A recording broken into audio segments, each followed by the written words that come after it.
Be me, 32-year-old female who has spent the last decade convinced I had everything figured out, worked my way up to senior project manager at a consulting firm through actual merit and skill. Genuinely good at my job, which is why it always frustrated me when people dismissed my observations about workplace dynamics. Been in a relationship with Sarah for almost 3 years. Met her at a networking event where we bonded over our shared frustration with how meetings always seemed to run differently when certain people led them. She was smart, successful, ran her own small marketing agency. We moved in together after 18 months because it made financial sense and things were going well. Should have seen the signs earlier, but I was too caught up in the narrative I had built in my head. Always considered myself the more practical one in the relationship. Sarah was creative and spontaneous while I handled the logistics and planning. Told myself this was just natural compatibility, different strengths complementing each other. Never occurred to me that I might be recreating patterns I spent years criticizing. The whole moving in together process was my idea. I found the apartment, negotiated with the landlord, set up the utilities, arranged the movers. Sarah was busy with a big client project, so I told her not to worry about it. I felt good to take charge, felt capable and independent. This is what partnership looks like when both people are evolved enough to move past traditional expectations, or so I thought. We never really discussed finances in detail before moving in. I made about $70,000 a year. Sarah's income fluctuated with her client load, but averaged around 60. Seemed close enough that we should just split everything 50-50. Fair is fair. Equality means equality. This is what I always said I wanted. First month in the new place, I set up a shared spreadsheet to track expenses. Felt very adult and organized about it. Listed out rent, utilities, internet, groceries, household supplies, everything. Sent it to Sarah with a cheerful message about keeping us both accountable. She looked at it for maybe 30 seconds and said it seemed fine. Should have noticed she did not actually engage with any of the details. First few months went okay, relatively speaking. I would update the spreadsheet religiously, inputting every expense. Sarah would Venmo me her half when I sent reminders. Sometimes took a few days and a couple follow-ups, but the money always came through. Started noticing that I was the one always buying the household stuff. Toilet paper, paper towels, dish soap, laundry detergent, light bulbs. Added it all to the spreadsheet, calculated her share. She paid it without comment. I also noticed I was doing probably 70% of the actual housework. Did not track that in the spreadsheet because how do you even quantify that? Told myself it was fine. I had higher standards for cleanliness anyway. She was busy. I got home earlier most days. I might as well just do it. This is the thought pattern I fell into without even realizing it. Then came the month where everything shifted.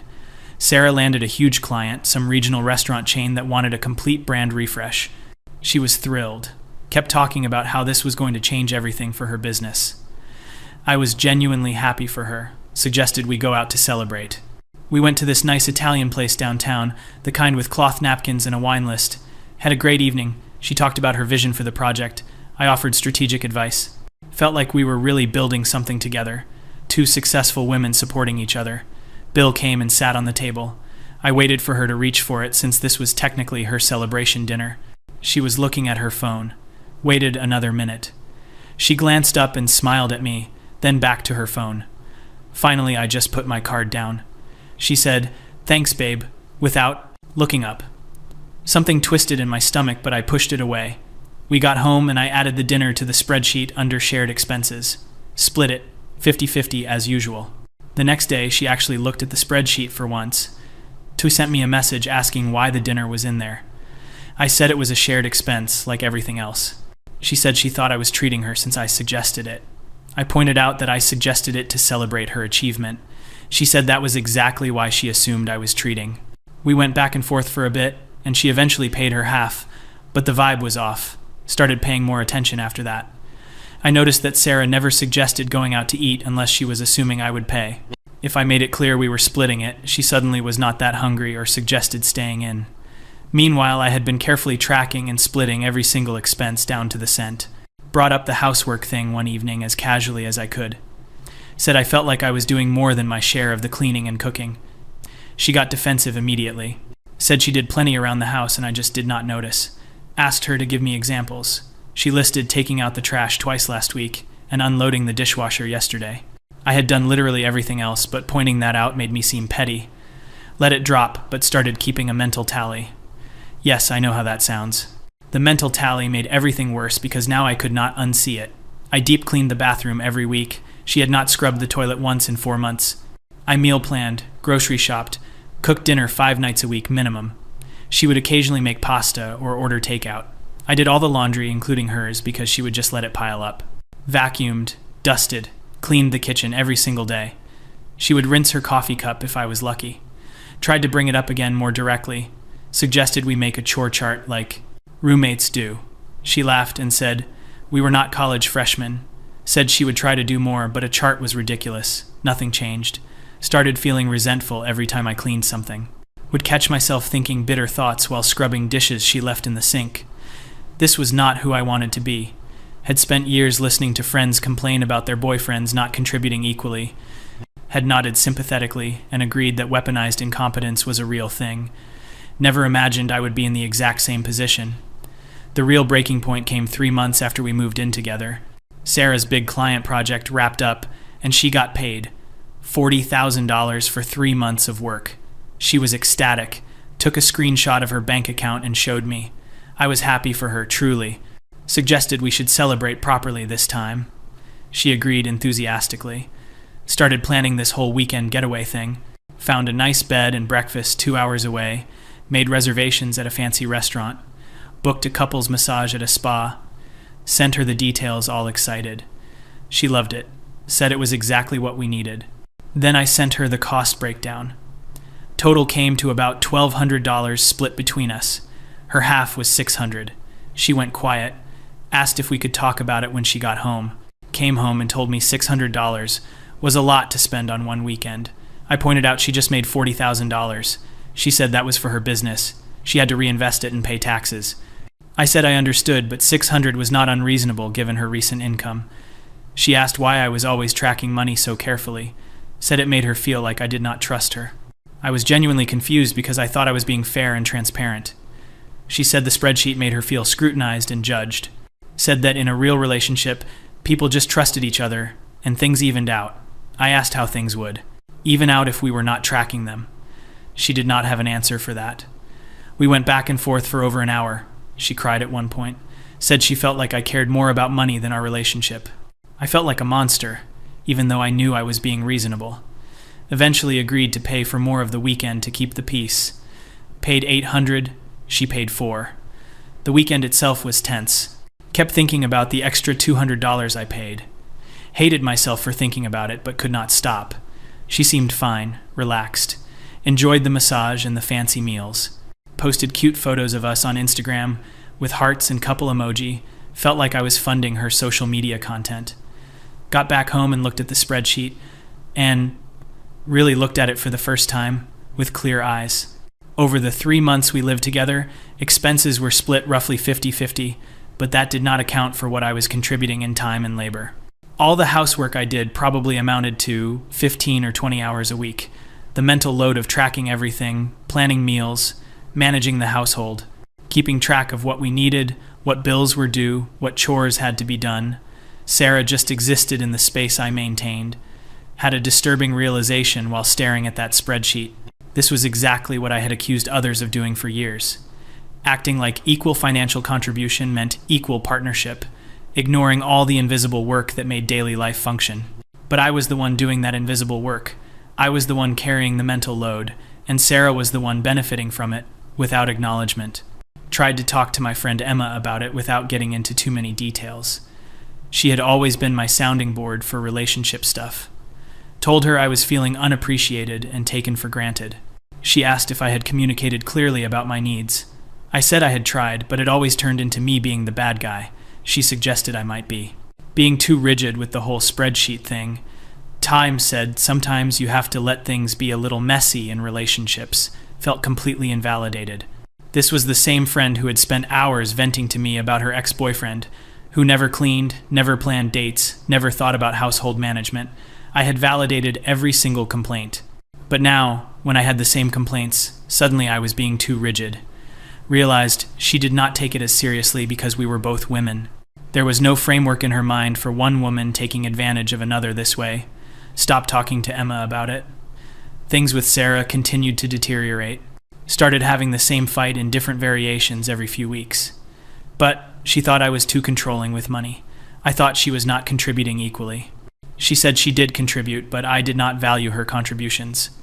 Asked her to specify what contributions I was not valuing. She said emotional support and pointed out she listened when I had bad days at work. I listened when she had bad days too, so that seemed like baseline relationship behavior, not some extra credit. She said I was being transactional about everything. Maybe I was, but the alternative seemed to be letting myself get taken advantage of. I had another concerning realization during one of these fights. She said I was acting like her father. Her father apparently was very controlling about money when she was growing up. She was playing the victim card by comparing me to her controlling parent, when all I wanted was basic equality and accountability. Felt the rage building but kept my voice level.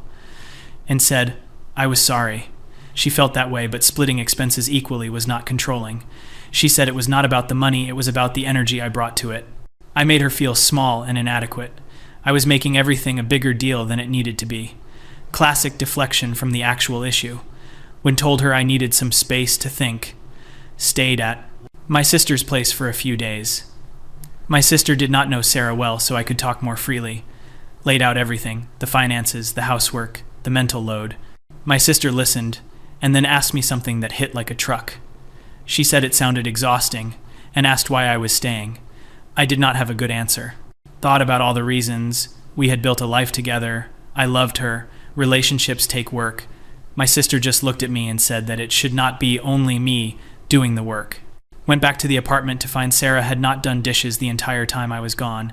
Sink was full. Trash was overflowing. Her laundry was in a pile on the bedroom floor. She hugged me and said she missed me. I looked around at the mess and felt nothing but exhaustion. That night I suggested couples therapy. She got upset and said therapy was for people who had serious problems. We just needed to communicate better. I said therapy could help us communicate better. She reluctantly agreed, but I could tell she thought I was overreacting. Found a therapist who could see us within 2 weeks. Used that time to document everything in a new spreadsheet. Every expense, every chore, every household task, every instance of planning or mental labor. I know how it sounds. Needed to see it laid out, objectively. The data was damning. I was contributing roughly 65% of our combined income when factoring in the hours I worked versus her flexible schedule. I was doing at minimum 75% of household labor. I carried 100% of the mental load for our shared life. Sarah coasted on my effort while complaining that I was too intense about everything. First therapy session was interesting. Therapist was a middle-aged woman with a calm demeanor. Asked us each to describe what brought us in. Sarah went first, said she felt like I was too focused on keeping score, said she wanted us to be more relaxed and trusting with each other. Made it sound like I was the problem for wanting accountability. My turn, I laid out the situation as factually as possible, described the financial split, the housework disparity, the mental load imbalance. Tried to keep emotion out of it and just present the reality. Therapist asked Sarah how she felt hearing my perspective. Sarah said she did not realize I was keeping track of everything so carefully. Said it made her sad that I felt that way. Notice, she said, that I felt that way, not that she was sorry for the imbalance. Therapist asked if the imbalance I described was accurate. Sarah hesitated, and then said she guessed so, but she did not think of it that way. She just thought we each did what we were good at. I apparently was good at organizing and cleaning, so I did that. She was good at creative thinking and bringing spontaneity to the relationship. Therapist asked how spontaneity paid the rent. Sarah did not appreciate that. Session ended with homework too. Each write down our expectations for the relationship. Drove home in silence. That night Sarah tried to initiate sex. I was not in the mood. She got hurt and said I was withholding affection. I said I was tired from doing all the dinner dishes alone while she watched Netflix. She accused me of punishing her. Slept in separate rooms. Started thinking about all the conversations I had with other people over the years. How I always had such clear opinions about relationship dynamics. How I could immediately identify unfair patterns. Had assumed that being with a woman would mean automatic equality. We both understood the struggles. We both wanted the same things. Or so I thought. But Sarah had simply stepped into a role. The role of the person who does less and expects more. and I had stepped into the complementary role without realizing it, because someone has to keep the household running. Someone has to think about whether we need groceries. Someone has to notice the bathroom is dirty. And if one person will not do it, the other person either does it or lives in dysfunction. Those were the only two options. Second therapy session, Sarah came with her homework. She had written maybe half a page about wanting to feel more appreciated and less judged. I had written 3 pages with specific, actionable expectations, equal division of household labor with a rotating chore chart, transparent financial tracking with equal contribution to shared expenses, equal participation in household management and planning. Therapist read both and asked Sarah what she thought of my expectations. Sarah said they seemed reasonable in theory, but she worried about the execution, said she was concerned I would use the chore chart to make her feel bad. I asked how doing her share of chores would make her feel bad. She said it was the way I would bring it up. Therapist asked her to be specific. Sarah could not give specific examples, just kept saying I had a tone sometimes. Therapist then did something that surprised me. Asked Sarah directly what she contributed to the relationship that balanced out what I contributed. Sarah looked stunned, started talking about emotional support again. Therapist gently pointed out that emotional support should be mutual in a healthy relationship. Asked if there was something else, some contribution I was not acknowledging. Sarah got teary and said she felt attacked. I felt a grim satisfaction that I immediately felt guilty about. Therapist was just asking the same questions I had been asking, but coming from a neutral third party, Sarah could not deflect as easily. Session ended with a plan to implement the chore chart for 2 weeks and check back in. Those 2 weeks were a nightmare. I made the chart, divided everything fairly. Sarah agreed to it. The first few days, she actually did her assigned chores, but did them badly in a way that felt intentional. Loaded the dishwasher so poorly that things did not get clean. Folded laundry and left it in the basket instead of putting it away. Wiped down counters but did not move anything, so just cleaned around objects. Classic weaponized incompetence. The same thing I had identified in so many other relationships. Except it was my girlfriend doing it to me. Called her out on it as calmly as I could. She said she did not know I had such specific standards. I said putting dishes fully in the dishwasher was not a specific standard, it was basic functionality. She accused me of nitpicking. We fought. She cried. I felt like the bad guy again. Started doing her chores myself because it was easier than the conflict. She immediately realized that was exactly what she wanted. Stopped myself mid-bathroom scrub, left her chores undone. She did not do them. We lived with a dirty bathroom and unfolded laundry for 4 days. It bothered me way more than it bothered her. That was the problem in a nutshell. My threshold for disorder was lower, so I always broke first. She could outweight me every single time. Third therapy session, I was at the end of my rope. Told the therapist the chore chart failed because Sarah would not do the chores properly. Sarah said she did do them, I just had unrealistic standards. Therapist asked to see the chore chart. Looked it over and said the standards seemed normal. Asked Sarah why she thought they were unrealistic. Sarah got defensive and said she was doing her best. Therapist asked if she was actually doing her best or if she was resisting the structure. That question hung in the air. Sarah did not answer. I suddenly felt very tired. Realized I had been having the same fight for months in different forms. Sarah did not want equal partnership. She wanted the benefits of my partnership without the responsibilities. And every time I tried to establish boundaries or expectations, I became the unreasonable one. Told the therapist I did not think this was working. Sarah looked panicked and asked what I meant. I said, I meant us, the relationship, all of it. She started crying and said I was giving up. I said I had been doing all the work for months and I was exhausted. Therapist asked if I was sure. Told her I had never been more sure of anything. Sarah begged me to reconsider. Promised she would do better. I had heard that before. Told her I was done. Moved out 2 weeks later. Sarah tried everything to get me to stay. Suddenly, she was doing all the chores without being asked. Offered to pay more rent. Sent long emotional texts about how much she loved me. But I could see it for what it was. A temporary performance to avoid consequences. The same thing would happen again once she felt secure. Got my own place, studio apartment, small but mine. First night there, I sat on my floor eating takeout. Place was empty except for an air mattress and some boxes. I felt more peaceful than I had in months. No one else's mess to clean. No one else's share to calculate and chase down. No one to make me feel unreasonable for having basic expectations.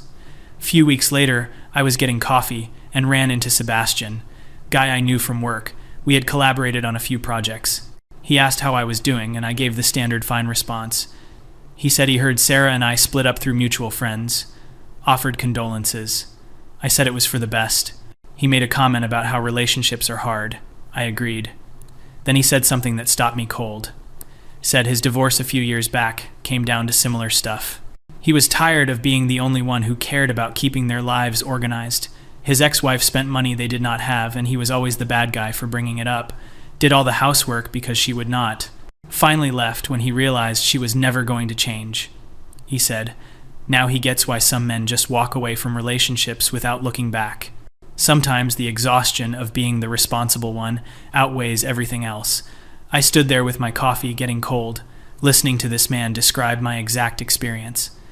The experience I had spent years telling myself was unique to women dealing with men. Asked him how he dealt with people judging him for leaving. He said his ex told everyone he abandoned her out of nowhere, that he gave up on their marriage over small stuff. His own mother took his ex-wife's side at first, but he just focused on building his own life, and eventually people saw the pattern. She had the same issues with her next boyfriend, and the one after that. Some people just want the benefits without the work. We talked for almost an hour. He told me about his dating life now, how he was very upfront about expectations, and said he would rather be alone than go through that again. I understood completely. Walked home thinking about all my previous conversations about relationship dynamics, how confident I had been in my analysis, how certain that the problem was always gendered in a specific way, had built an entire worldview around that certainty. Turns out the problem was not men. The problem was people who take advantage, and people who let themselves be taken advantage of. I had been so sure I would never be the latter, but I walked right into it because I was not watching for it from that direction. Started rebuilding my life with a lot more humility. Still believed in equality and fair treatment, but recognized that those things were not guaranteed by any particular demographic, had to be actively chosen and maintained by both people. Sarah texted me a few months later, said she was in a new relationship and finally understood what I was talking about. Her new girlfriend was apparently very type A about finances and housework. Sarah found it exhausting and did not respond to that text. She made her choice repeatedly when we were together. Her suddenly understanding when she was on the receiving end was not my problem. Ran into Emma again at a mutual friend's birthday party. She asked how I was doing post-breakup. I said I was doing well, she said. She always thought Sarah and I would make it seemed like such a good match. I asked her if she remembered our conversation when I was having trouble. She looked uncomfortable and said, sort of. I told her I thought about that conversation a lot, how she told me I was being too rigid. But if I had been a woman complaining about a man, she would have told me to leave immediately. She started to protest. I cut her off gently and said it was okay. I had the same blind spot. We both assumed that certain dynamics only went one way. Learned the hard way that was not true. But she did not know what to say to that. I dropped it and got another drink. Year later now, and I am still single. Dated a few people casually, but nothing serious. Much more aware of patterns now. Watch how people handle shared expenses on early dates. Notice who plans, who suggests, who assumes. Had coffee with a woman who seemed great on paper. Successful, intelligent, interesting. She suggested the coffee shop. Bill came and she did not move. I waited. She looked at me expectantly. I asked if we should split it. She looked surprised and said she thought I would get it. I asked why she thought that. She said, I suggested we meet up. I pointed out she suggested the location. She laughed like I was joking. I was not joking. We split it and there was no second date. She texted a mutual friend that I was cheap. Did not care. My bank account and my peace of mind were worth more than her approval. Thought about Sarah sometimes. Wondered if she ever really understood, or if she just found someone more willing to carry her. I thought about all the conversations I would have now, with friends complaining about their partners, how I would listen differently, ask different questions, not assume I knew the dynamic based on the genders involved. Met someone recently who might be different. Her name is Alex. She is an accountant. We met at a networking thing and started talking about project management. She mentioned she used spreadsheets for everything, including her personal life. I laughed and said I did too.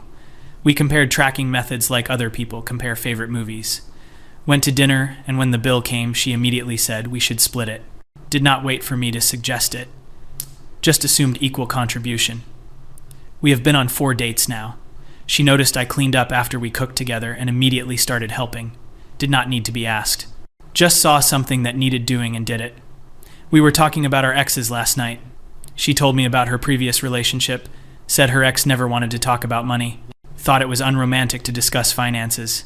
Alex ended up paying for most things by default, realized after 2 years that she had subsidized her ex's entire lifestyle. Her ex acted blindsided when Alex brought it up.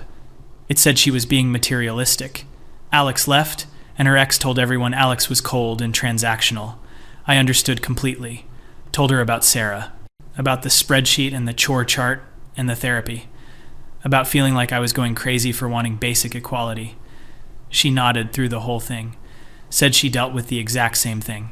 We sat there in her apartment, 2 competent, successful women, comparing notes on being taken advantage of by people we loved. Alex said something I have been thinking about ever since. She said the hard part was not leaving. The hard part was accepting that she had ignored her own standards. She knew what she wanted and needed. But she talked herself out of those needs because she did not want to seem difficult. Ended up in a relationship where she did everything and got blamed for noticing. I told her that was exactly my experience. We made a pact that night. No more ignoring red flags. No more making excuses for people who will not meet us halfway. No more being the only adult in the relationship. Better to be alone than exhausted. Sitting here now, updating my personal spreadsheet, tracking my own expenses, my own goals, my own life. Apartment is clean because I keep it that way for myself. Budget is balanced because I am only supporting myself. Mental load is manageable because I am only managing my own life. Maybe things will work out with Alex. Maybe they will not. But I will never again let someone make me feel unreasonable for having standards. Never again let someone coast on my effort while calling me controlling. Learned that lesson the hardest way possible, by becoming everything I thought I was immune to. Turns out equality is not about who you are. It is about what you do. And some people will always choose to do less if someone else will pick up the slack, not being that someone anymore, no matter what.